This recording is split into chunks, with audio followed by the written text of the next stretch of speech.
There were those who were looked at and laughed at right from the beginning for their green choices to speak of. And now they are the ones having the last laugh, and a man who's always laughed his way to the bank where this one's concerned, not for all the reasons that he would otherwise anyhow, is none other than Hunter Murray, who's joining us again in the studio about all things EV and the alternative choices now that are available to people. But are there? Well, I think they're becoming mainstream. You've certainly noticed it. Well, yeah, they are mainstream, but how accessible are they now more than ever before? Well, leading up to this little dilemma that we have now with fuel, we were having a really good, strong second-hand market. You know, you're getting those first adopters like myself. They're starting to turn cars over. They've had them for 5, 6, 7 years. You know, so that the second-hand market's been really strong and cheap. And then, I don't know, but if I remember correctly, BYD were stockpiling over there in Dreamworld for a while. If you heard that news back, 3 or 4 months ago, the whole car park was full of brand new BYDs, right, and everyone was whinging about it. It's certainly a good selling point for EV manufacturers right now. What's happening for them? Oh, for sure. I mean, our mate Mr. Trump's the best EV salesman we've had. I reckon he's certainly pushing that agenda. No small surprise. One of his best mates or former best mates is a guy by the name of Elon. Yeah, that's a love-hate relationship. Yeah, but go on. You were saying so. Yeah, we've seen the massive increase in second-hand EVs now for sale. Now, pretty well that's actually almost wiped out, but we have some still for sale. The first-hand market's actually dropped price. We've got cars that are $23,000 now for a little hatch that does 300, 400 Ks. Again, BYD unit. We've got this stockpiling that was going on, from China way before this war, and it makes you wonder if they knew something. Everyone my opinion, of course, something. my opinion. That's the thing. I think we've found that now we actually have a really good opportunity to say, hey, there is a proper alternative, and a lot of people are looking at it. In fact, I think the stats were saying just in the first 2 months of this year, obviously we've just gone over a month with the WAR, that the sales have increased by 100% over this time last year. Well, it would have, of course. With ease. Obviously, PHEVs or plug-in hybrids are part of that, or a little bit part of that as well. But I'm always an advocate for full EV. Like plug-in hybrids, they do have their issues. They're two complicated bits of gear that are trying to meld together, whereas your EVs are fairly simple, 30 moving parts, and that's it. Yeah, I've always maintained if I was going to go one or the other, I'd stay away from hybrids and go straight for the EV. Now, let's have a little chat and unpack this conversation that I wanted to talk to you about, specifically about accessibility and acquisition of said second-hand EV. Where's the market in Alice Springs? Who do we go to for such things? It's always a bit hard that way, but it was pretty well me last month because I sold my little black one to Bruce. Everyone's sort of doing a little bit of insider trading where that goes. You got to get rid of the cheapies first. But is there a market in the Alice? Well, okay, so you still got to look nationwide. Unfortunately, you're still going to have to ship them in because you're not driving them at the moment. You can't really drive them. How far can you get out of Adelaide or Well, I've just been down to Melbourne just before Christmas. Yeah, but you've got a brand new machine. Oh, for sure. We're talking about a second-hand car that's a smaller one. Might have a range of 150 Ks. You see, how far am I going to get with that out of Adelaide before I've got to fill up? Before I've got to top up, mate. If I'm driving it back, I'm not driving it back. Straight up with you, it's going to be on the back of a truck. You're going to get it delivered. $1,000 with old mate from the travel guy. I have another question which I know you're going to be able, if there's anyone on this planet that's going to be able to answer it for me, is what value lies in buying a car that's got a half battery life when the other half of that battery life is gone? Let's just talk hypotheticals here, right? That half that battery life is gone, that car is now probably at, say, for example, 100,000 Ks. I don't know how much. I mean, you can't really quantify, because no one's got a silver ball, a crystal ball to say how hard you drive that car, etc., etc. You get to 100,000 Ks, how much of your battery could be left? Could be half, could be a third, could be a quarter. I don't know. The stats at the moment, 92% left. No, sorry? 92% at 100,000 Ks. All right, okay. Right, that's pretty good. It's really good. Is that across the board? Yeah, pretty much. Now, if there was, say, a fault with the battery, you've got like 8 to 10 years of warranty on them anyway, so they're just fixing them, all right? And it's not that big a deal. The batteries in this day and age, the batteries are outlasting the car. like the car is wearing out first, right? Can you take those batteries and put them in another car? Well, no, you put them in a house. Yeah, right. And so use them as a backup for a house. So the batteries are recyclable to that extent. Yeah. What, when they've reached their useful life in a car, you can put them in a house. Is that what you're saying? Because we're not taking as much energy to push a car as we are to run a house. So like maybe 20 kilowatts to do a house. I've not heard of. That's new. That's new to my ears. This is where you've got to get into that reuse, sustainability, but reuse thing, because it is a valuable asset, that battery. It's worth more than 50% of the car. Here's my thing, right? I mean, if I've got a 300,000 kilometre car, okay, and I can still use that car until the engine, say, for example. That's what will go, just like if I want to keep this battery-operated car now running for that, say, same amount of time, how much is it to get a new set of batteries into that car to give me another couple of hundred? All right, so there's not only the new set of batteries, but how much more range they'll give you, because it's later technology. So I've actually got my daughter's just gone to university, fantastic.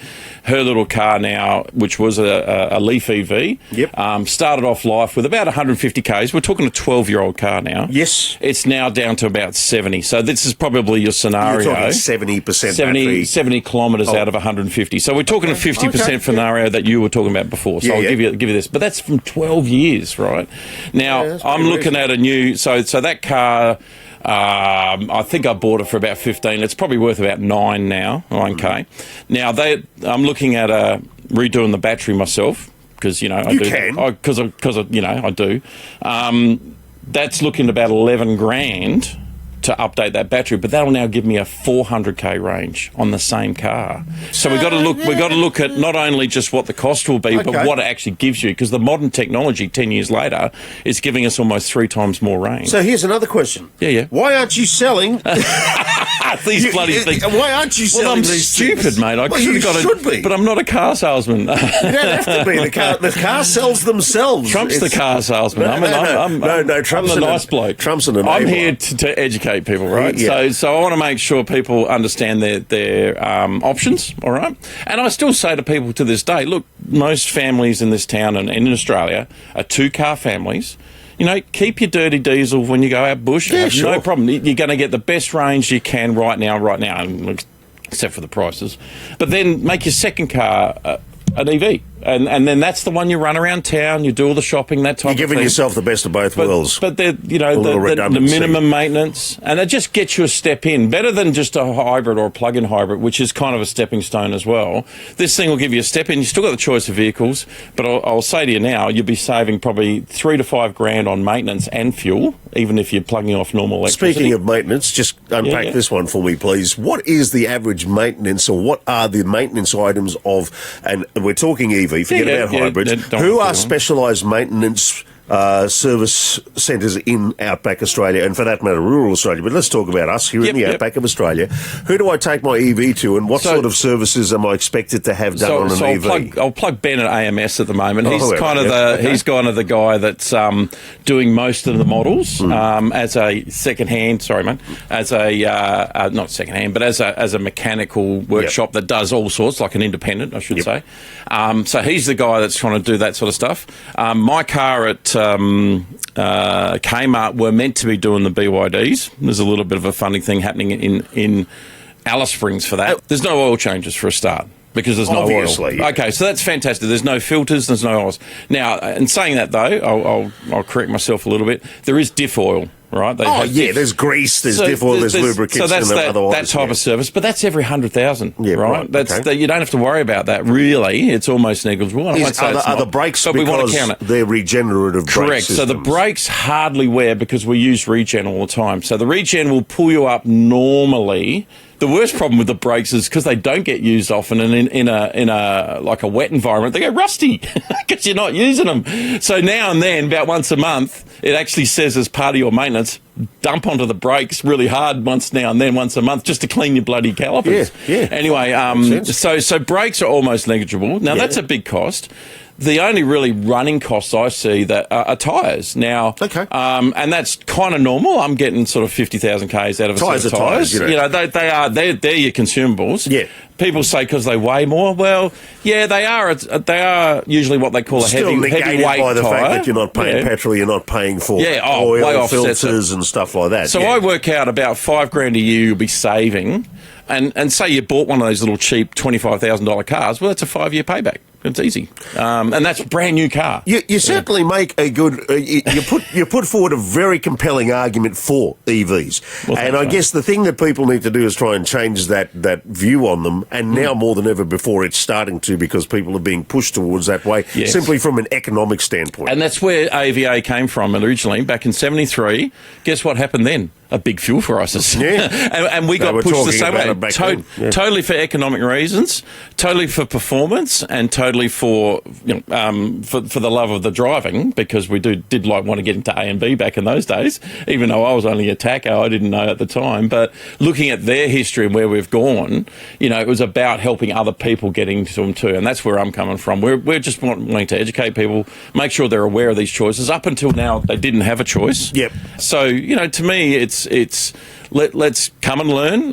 If those people are going on holidays, which they will be over Easter this stage, hey, make time to drop into a dealership and take one for a spin. In the spirit of, from a price point buy-in, Yep. we're not talking about going and getting yourself a jalopy that's been flogged out or whatever it is, but what are we talking in terms of, like, generally off the lot?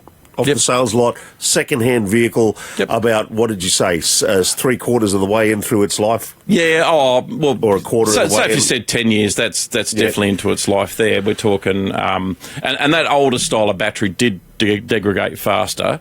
The moderns are definitely not, because they have cooling systems, they have all this great stuff that are keeping them. And these cars are on 24/7, by the way. They look after their batteries 24/7 with the management system. So they are lasting so much longer every time a new generation comes out. So that's probably the sell for a new car. But we know We're talking when we walk off second-hand buy. the dealership show floor, we're always losing $5 to $10 grand, Of aren't we? course. So second-hand? So going back to second-hand, you really can't go past, say, an early model Tesla. Yep. The early models, the Model S's, were 150 grand in their day. They're going for like 35 grand now. Okay, so they're now starting to become more accessible. They're really accessible, and they're a lovely car. They're like your Mercedes-Benz version of the Teslas. Yep. The lesser model, the Model 3s, came out in 2019. Now you're seeing them, they're 7 years old. You're seeing them for about the same price, about that 20 to 35 grand. Have a look on car sales. Yep. There's a little thing called fuel type filter. You can click on electric now, and it only brings up the electric cars. Okay, right? all right. And you can also go from price low to high to low, you can pick kilometres them low to out. high to low. So all the filter criteria is in there. Gets rid of all the engine ones, just shows you the Yep. EVs. And there's another mob that I would, if I can pitch, it's called Amazing EV. Yep. They do totally EV sales as well. They don't have a bad range of stuff, and they're basically private guys, and they're both from all over Australia anyway. And the worst case is, you get onto our transport guys, Bob Talbot, etc. $1,000 from Adelaide, $1,000 from Darwin, you'll get it here. So yeah, Peter Jeffries is another bloke. Another as well, bloke, doing yeah, the we'll runs plug him from as here well. to there, yeah. So check it all You out. have some beers, fellas. just happy to help out. Yes, of course happy to we help the do. battlers, mate. And look, if you're looking for stats too, let me point to the aeva.asn.au site. They have all the EVs available in Australia, in second-hand and new. They give you all the specs and stats. So if you're a guy that wants to tick about, horsepower and kilowatts, that's the place to go. And there's over like 100 models now. Like, it's really massive. And it's going to continue to grow. And the lucky thing is we do get a choice. We don't just have the American stuff like certain countries. We're actually getting a choice from all over the world. So, it's definitely worth a look. Thanks, guys. And keep an eye out for any shows that we might do coming up to do test and drive and come and tries. I still reckon you need to get a car lot, Honest Hunters EV sales, or at least the well-informed Honest Hunters EV sales. Yeah, you do well. Thank you once again for keeping us in tune. Because if there's one man in this town who knows a thing or two and then some, what he knows, and then he also knows more than what he knows. Oh boy, does it get me in trouble. That's all right. No worries. See ya. Thanks, Oliver.